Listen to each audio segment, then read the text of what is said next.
ಆಚಿ chilli powder ಸಖತ್ ಖಾರ ಬಣ್ಣ ಮತ್ತು ರುಚಿ ಆಚಿ ಚಿಲ್ಲಿ ಪೌಡರ್. ಜಿಲ್ಲೆಯ ಮೇಲೆ ಮರಳಿ ಹಿಡಿತವನ್ನು ಸಾಧಿಸುವುದಕ್ಕೆ ಗಣಿಧಣಿಗಳಿಂದ ಪ್ಲಾನ್ ಆಗಿದೆ. ಫೈರಿಂಗ್ ಪ್ರಕರಣವನ್ನೇ ಅಸ್ತ್ರವನ್ನಾಗಿಟ್ಕೊಂಡು ತಂತ್ರವನ್ನ ಹೆಣೆದಿದ್ದಾರಂತೆ. ಒಂದು ಕಲ್ಲು ಎರಡು ಗುರಿ, ಒಂದು ಪಾದಯಾತ್ರೆ, ಎರಡು ಉದ್ದೇಶ. ಅವತ್ತು ರೆಡ್ಡಿ ಬ್ರದರ್ಸ್ ವಿರುದ್ಧ ಸಿದ್ದರಾಮಯ್ಯನವರು ಪಾದಯಾತ್ರೆ ಮಾಡಿದ್ರು. ದೊಡ್ಡ ಮಟ್ಟದಲ್ಲಿ ಮೈಲೇಜ್ ಅನ್ನು ಕೊಟ್ಟಿತ್ತು ಅದು ಸಿದ್ದರಾಮಯ್ಯನವರಿಗೆ.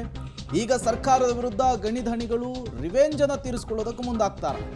ಜಿಲ್ಲೆಯ ಮೇಲೆ ಮರಳಿ ಹಿಡಿತವನ್ನು ಸಾಧಿಸುವುದಕ್ಕೆ ಗಣಿಧಣಿಗಳು ಇದೇ ವಿಚಾರವನ್ನು ಇಟ್ಟುಕೊಂಡು ದೊಡ್ಡ ಮಟ್ಟದ ಪಾದಯಾತ್ರೆಯ ಮೂಲಕ ಸರ್ಕಾರಕ್ಕೆ ಇಕ್ಕಟ್ಟನ್ನು ಸೃಷ್ಟಿಸುವುದಕ್ಕೆ ರೆಡಿ ಆಗ್ತಾ ಇದ್ದಾರೆ. 2011ರಲ್ಲಿ ಇದೇ ರೆಡ್ಡಿ ಬ್ರದರ್ಸ್ ವಿರುದ್ಧ ಸಿಎಂ ಸಿದ್ದರಾಮಯ್ಯನವರು ತೊಡೆತಟ್ಟಿದ್ರು. ಕಾಂಗ್ರೆಸ್ ನಾಯಕರುಗಳನ್ನೆಲ್ಲರನ್ನೂ ಕೂಡ ಒಟ್ಟುಗೂಡಿಸಿಕೊಂಡು ಪಾದಯಾತ್ರೆಯನ್ನು ಮಾಡಿದರು. 2019-13ರ ಚುನಾವಣೆಯಲ್ಲಿ ಅದರ ಫಲಿತಾಂಶವನ್ನು ಕೂಡ ಸಿದ್ದರಾಮಯ್ಯನವರು ಕಂಡರು. ಆಗ ಸಿಎಂ ಸಿದ್ದರಾಮಯ್ಯನವರು, ವಿಪಕ್ಷ ನಾಯಕರಾದಂತಹ ಸಿದ್ದರಾಮಯ್ಯನವರು ಗುಟ್ರು ಹಾಕಿದ್ದು ಯಾರ ವಿರುದ್ಧ? ಇದೇ ರೆಡ್ಡಿ ಬ್ರದರ್ಸ್ ವಿರುದ್ಧ. ಅಂದು ಸಿಎಂ ಆಗಿದ್ದವರು BS ಯಡಿಯೂರಪ್ಪನವರು. ಈಗ ಕಾಲ ಬದಲಾಗಿದೆ. ಸಿಎಂ ಸ್ಥಾನದಲ್ಲಿ ಸಿದ್ದರಾಮಯ್ಯನವರು ಇದ್ದಾರೆ.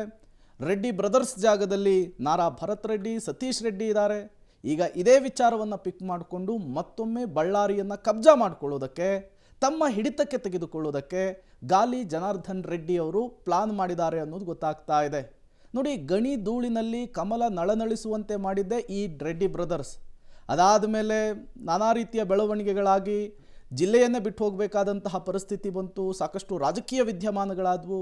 ಈಗ ಮತ್ತೆ BJP ನಾಯಕರುಗಳು ಬಳ್ಳಾರಿಯನ್ನು ಕಬ್ಜಾ ಮಾಡಿಕೊಳ್ಳೋದಕ್ಕೆ ಹವಣಿಸ್ತಾ ಇದ್ದಾರೆ. ರೆಡ್ಡಿ ಬ್ರದರ್ಸ್ ಒಂದಾಗಿದ್ದಾರೆ. ಸಹಜವಾಗಿಯೇ ಈ ಸಂದರ್ಭದಲ್ಲಿ ಈ ವಿಚಾರವನ್ನು ಇಟ್ಕೊಂಡು ಕಾಂಗ್ರೆಸ್ ಸರ್ಕಾರದ ವಿರುದ್ಧ ಮುಗಿಬೀಳುವ ಮೂಲಕ, ಪಾದಯಾತ್ರೆಯನ್ನು ಮಾಡುವ ಮೂಲಕ, ತಮ್ಮ ಶಕ್ತಿ ಪ್ರದರ್ಶನವನ್ನು ತೋರುವ ಮೂಲಕ ಬಳ್ಳಾರಿಗೆ ಮತ್ತೆ ಅತಿ ದೊಡ್ಡ ರೀತಿಯಲ್ಲಿ ಕಂಬ್ಯಾಕ್ ಮಾಡುವುದಕ್ಕೆ ರೆಡ್ಡಿ ಬ್ರದರ್ಸ್ ಹವಣಿಸ್ತಾ ಇದ್ರು.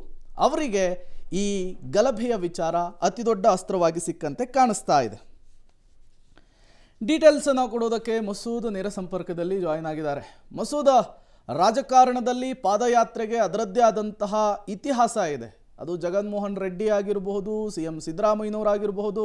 ಪಾದಯಾತ್ರೆಯ ಮೂಲಕ ಅಧಿಕಾರಕ್ಕೇರಿದ್ದನ್ನು ನೋಡಿದ್ವಿ, ಅತಿ ದೊಡ್ಡ ಕಂಬ್ಯಾಕ್ ಮಾಡಿದ್ದನ್ನು ಕೂಡ ನೋಡಿದ್ವಿ. ಈಗ ಬಳ್ಳಾರಿ ವಿಚಾರದಲ್ಲಿ BJPಯ ಪಾದಯಾತ್ರೆ ಯಾವ ರೀತಿಯ ಲೆಕ್ಕಾಚಾರ ಹಾಕ್ಕೊಂಡಿದ್ದಾರೆ, ಏನೆಲ್ಲ ಸ್ಟ್ರಾಟರ್ಜಿ ಆಗ್ತಾ ಇದೆ, ಎಕ್ಸ್ಪ್ಲೇನ್ ಮಾಡಬಹುದಾ ಅಂಥೇಳಿ? ಪ್ರೇಮ್, ನಿನ್ನೆ ಬಳ್ಳಾರಿ ಜಿಲ್ಲಾ ಮಟ್ಟದ ಸಭೆಯನ್ನು ರಾಜ್ಯ BJP ಕಚೇರಿಯಲ್ಲಿ ಕೈಗೊಳ್ಳಲಾಗಿತ್ತು. ಆ ಸಂದರ್ಭದಲ್ಲಿ ಪಾದಯಾತ್ರೆಗೆ ರಾಜ್ಯ BJPಯ ಹಿರಿಯ ನಾಯಕರು, ಎಲ್ಲ ಮುಂಚೂಣಿ ನಾಯಕರು ಕೂಡ ಅನುಮತಿ ಕೊಟ್ಟಿದ್ದಾರೆ. ನಿನ್ನೆ ಜನಾರ್ದನ್ ರೆಡ್ಡಿ ಅವರು ಕೂಡ ನಿನ್ನೆ ಸಭೆಯಲ್ಲಿ ಪಾಲ್ಗೊಂಡಿದ್ದರು. ಪಾದಯಾತ್ರೆ ಮಾಡಿ ಅನ್ನುವಂತಹ ಗ್ರೀನ್ ಸಿಗ್ನಲ್ ಕೊಟ್ಟಿದ್ದಾರೆ. ಆ ಹಿನ್ನೆಲೆಯಲ್ಲಿ ಇವತ್ತು ಜನಾರ್ದನ್ ರೆಡ್ಡಿ ಅವರು ಬಳ್ಳಾರಿನಲ್ಲಿ ರಾಮುಲು ಅವ್ರ ಜೊತೆ ಸೇರಿಕೊಂಡು ಸುದ್ದಿಗೋಷ್ಠಿ ಮಾಡ್ತಾರೆ.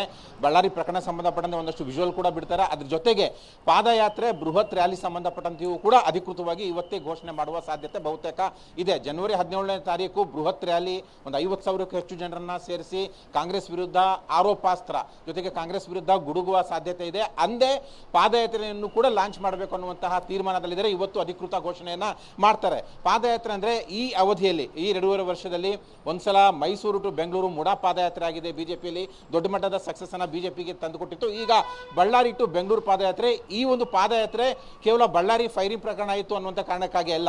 ಚುನಾವಣೆ ಇನ್ನೆರಡು ವರ್ಷ ಇದೆ. ಅದನ್ನು ಕೂಡ ದೃಷ್ಟಿಯಲ್ಲಿ ಇಟ್ಕೊಂಡು ಸಿದ್ದರಾಮಯ್ಯ 2010ರಲ್ಲಿ ಏನು ಪಾದಯಾತ್ರೆ ಮಾಡಿದ್ರು ಬಳ್ಳಾರಿಗೆ, ಅದನ್ನು ಕೂಡ ಹಳೆಯ ಲೆಕ್ಕ ಚುಕ್ತ ಮಾಡುವಂತಹ ಒಂದು ರೀತಿಯಲ್ಲಿ ರಿವೆಂಜ್ ಪಾಲಿಟಿಕ್ಸ್, ಜೊತೆಗೆ ಬಳ್ಳಾರಿ ಮೇಲೆ ಹಿಡಿತ ಸಾಧಿಸುವಂತಹದ್ದು, ಜೊತೆಗೆ ಅಕ್ಕಪಕ್ಕದ ಜಿಲ್ಲೆಗಳಲ್ಲೂ ಕೂಡ ಈ ಚುನಾವಣೆಯಲ್ಲಿ ಒಂದು ಗೆಲುವು ಸಾಧಿಸಬೇಕು ಅನ್ನುವಂತಹ ನಿರ್ಧಾರದಲ್ಲಿ ಒಂದು ಪಾದಯಾತ್ರೆಯಿಂದ ಹೀಗೆ ಬೇರೆ ಬೇರೆ ಉದ್ದೇಶಗಳನ್ನ, ಬೇರೆ ಬೇರೆ ಗುರಿಯನ್ನ ಇಟ್ಕೊಂಡು ಪಾದಯಾತ್ರೆ ಆರಂಭ ಮಾಡೋದಕ್ಕೆ ನಿರ್ಧಾರ ಮಾಡಿದ್ದಾರೆ. ಜನವರಿ 17ನೇ ತಾರೀಕು ಎಲ್ಲ BJP ನಾಯಕರು ಕೂಡ ಅವತ್ತು ಸೇರ್ಪಡೆ ಆಗ್ತಾರೆ. ಬಳ್ಳಾರಿಯಿಂದ ಬೆಂಗಳೂರಿಗೆ 300-320 ಕಿಲೋಮೀಟರ್ ಇದೆ. ಸಿದ್ದರಾಮಯ್ಯನವರು ಕೂಡ 320 ಕಿಲೋಮೀಟರ್ ಪಾದಯಾತ್ರೆ ಮಾಡಿದ್ರು. ಇವರು ಕೂಡ 320, ಜೊತೆಗೆ ಅಕ್ಕಪಕ್ಕದ ವಿಧಾನಸಭಾ ಕ್ಷೇತ್ರಗಳನ್ನು ಕೂಡ ಇಟ್ಕೊಂಡು. ಮುಖ್ಯವಾಗಿ ಈ ಪ್ರಕರಣದಲ್ಲಿ ಸತೀಶ್ ರೆಡ್ಡಿ, ನಾರಾ ಭರತ್ ರೆಡ್ಡಿ ಬಂಧನ ಆಗಬೇಕು, ಪ್ರಕರಣ CBI ಕೊಡಬೇಕು. ಬಳ್ಳಾರಿ ರಿಪಬ್ಲಿಕ್ ಆಫ್ ಕಾಂಗ್ರೆಸ್ ಆಗಿದೆ, ಅದನ್ನ ಅಲ್ಲಿ ಕಾನೂನು ಸುವ್ಯವಸ್ಥೆ ಬಿಗಿಗೊಳಿಸಬೇಕು. ಯಾರು ತಪ್ಪಿತಸ್ಥ ಅಧಿಕಾರಿಗಳಿದ್ದಾರೆ, ಹಿರಿಯ ಅಧಿಕಾರಿಗಳು, ಅವ್ರ ವಿರುದ್ಧ ಏನು ಕ್ರಮ ಆಗಿಲ್ಲ, ಕ್ರಮ ಆಗಬೇಕು. ಇವೇ ಮುಂತಾದ ಒತ್ತಾಯಗಳನ್ನ ಮೇಲ್ನೋಟಕ್ಕೆ ಇಟ್ಕೊಂಡು ಪಾದಯಾತ್ರೆ ಮಾಡ್ತಾ ಇದ್ದಾರೆ. Prem, okay, thank you Masood ತಮ್ಮೆಲ್ಲ ಮಾಹಿತಿಗಾಗಿ. ಬಳ್ಳಾರಿಯಲ್ಲಿ ಆಗಿರುವಂಥ ಎಲ್ಲ ಘಟನಾವಳಿಗಳ ಬಗ್ಗೆ ಕೂಡ ಸಭೆಯಲ್ಲಿ ಚರ್ಚೆ ಆಗಿರುವಂಥದ್ದು. ಇದೇ ತಿಂಗಳು 17ನೇ ತಾರೀಕು ಬಳ್ಳಾರಿಯಲ್ಲಿ ಪ್ರತಿಭಟನಾ ರ್ಯಾಲಿ, ಈ ಪಾದಯಾತ್ರೆ ವಿಚಾರಗಳೆಲ್ಲದರ ಬಗ್ಗೆ ಸೇರಿ ಒಂದು ನಾಳೆ ಅಥವಾ ನಾಡಿದ್ದು ಪ್ಲಾನ್ ಮಾಡಿ ನಾವು ನಿಮ್ಗೆ ತಿಳಿಸ್ತೀವಿ. ಸರ್ಕಾರದ ಕಡೆಯಿಂದ ನಾವೇನು ನಿರೀಕ್ಷೆ ಮಾಡಲಿಕ್ಕೆ ಸಾಧ್ಯ ಇದೆ ಅಷ್ಟೇ. ಮಾಮೂಲು ಪೊಲೀಸರಾಗಲಿ, CID ಆಗಲಿ, ಎಲ್ಲ ಕೂಡ ರಾಜ್ಯ ಸರ್ಕಾರದ ಕೆಳಗಡೆ ಇರುವಂಥದ್ದು. ಯಾರೋ ಒಬ್ಬ ಪ್ರಮುಖ ಕಾರ್ಯಕರ್ತನ ಕೊಲೆ ಮಾಡಿಬಿಟ್ಟು ನಮ್ಮ ಮೇಲೆ ಆಗಬೇಕನ್ನುವಂಥ ಒಂದು ಕುಡಿದ ಅಮಲಲ್ಲಿ ಇವತ್ತೇನು ಆ ಶಾಸಕ ಭರತ್ ರೆಡ್ಡಿ ತೀರ್ಮಾನ ಮಾಡ್ಕೊಂಡಿದ್ನೋ, ಅವ್ನು ಸತೀಶ್ ರೆಡ್ಡಿದು ವಿಡಿಯೋ ನಾನು ಬಿಡುಗಡೆ ಮಾಡಿದೆ. ನಾನು ಅವನ್ನ ಅರೆಸ್ಟ್ ಮಾಡಿಲ್ಲ. ಭರತ್ ರೆಡ್ಡಿ 6-7 ದಿನದಿಂದ ಅವನು ಪತ್ತೆ ಇಲ್ಲ. ಆ ASP DSP ಮೇಲೆ ಇದುವರೆಗೂ ಕ್ರಮ ಇಲ್ಲ. ಆದರೆ ಈ ಸರ್ಕಾರ CID ಕೊಟ್ಟರೆ ಬಿಡ್ತಾರೆ ಅನ್ನೋಂಥ ಪರಿಸ್ಥಿತಿ ಸಾಧ್ಯನೇ ಇಲ್ಲ. ಇದು CBI ಎಂಕ್ವೈರಿಗೆ ಕೊಳ್ಳೇಬೇಕನ್ನೋ ನಮ್ಮ ಸ್ಟ್ಯಾಂಡ್ ಏನಿದೆ ಅದರಲ್ಲಿ ಬದಲಿಲ್ಲ.